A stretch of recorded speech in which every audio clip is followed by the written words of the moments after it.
Lapit sa kondo ko. Sinundan ko siya. Kayo, tanggalin niyo yung mga costumes niyo. Finally nga at naalala na ni RJ nang tinawagan siya ni Carlos at sinabing hindi niya anak si Zoe. Kaya ngayon naghihinala na siya na maaaring si Carlos talaga ang tunay na ama ni Zoe. Kaya nga kailangan nilang makakuha ng patunay na talagang itong si Carlos ang tunay na ama ni Zoe. Maaaring pwede nilang ipa-DNA test itong si Harry at Zoe para mapatunayan na ama rin ni Zoe itong si Dr. Carlos. Nang tumawag naman si Annalyn kay Lynette, nagmamadali na silang pumunta sa kondo ni Zoe. Dahil sinabi ni Annalyn na nandoon si Carlos. Kaya nga si Morgana naman ay tinawagan na rin itong si Zoe at sinabi niyang papunta na itong sila RJ sa kanyang kondo. Pero sinabi ni Zoe na wala naman sa kondo itong si Carlos at nasa party na siya malapit sa kanyang kondo.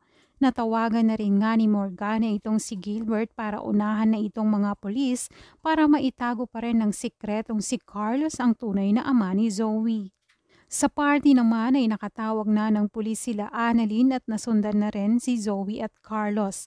Nakagawa naman ng paraang makapagtago ni Carlos gamit ang mascot. Pero nang dumating na ang mga pulis sa party, pinapatanggal ng pulis ang mascot sa tatlong nasa stage at ang dalawa ay tinanggal nila pero ang nasa gitna ay hindi inaalis. Kaya naman dahil ayaw tanggalin, kaya sinabi ng pulis na tanggalin niya dahil kung ayaw niya, ay dito na naglabas ng weapon. Kaya nga wala nang matatakbuhan itong si Carlos at tuluyan na siyang mahuhuli ng mga pulis.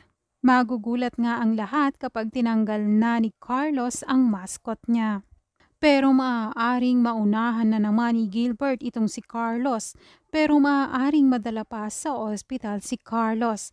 Pag nagkataon ay makakakuha na itong si Lynette at RJ na pwedeng gamitin sa pag-DNA test nila ni Zoe. Kaya nga masasagot na rin ang mga tanong nila kung sino ang tunay na ama ni Zoe. O maaaring sa ospital ay kakausapin ni RJ itong si Carlos at tatanungin niya kung siya ba ang tunay na ama ni Zoe. At dito na rin nga mapapaamin ni RJ itong si Carlos.